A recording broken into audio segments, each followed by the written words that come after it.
Hey guys, how's it going? How to delete Instagram. So first of all, go ahead and open up your Instagram app. And then what you're going to do, go ahead and click your profile at the bottom right. And then click the three bars at the top right. Okay. And then you're going to go ahead to the account center or meta.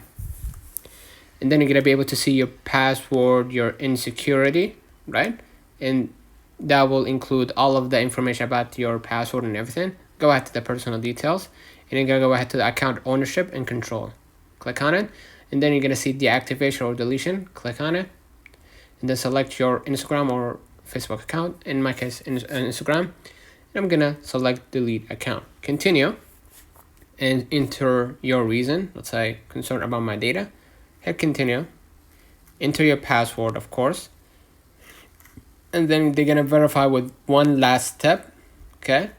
And then you're going to be able to delete it immediately. Okay, if you continue with your account deletion, your profile and account details will be deleted on February 8th, 2025. You won't be visible on Instagram between now and then. So if you are sure that you want to delete your account, go ahead and delete it. So let me know in the comments if this video helped you. Do not forget to like and subscribe. Thank you for watching.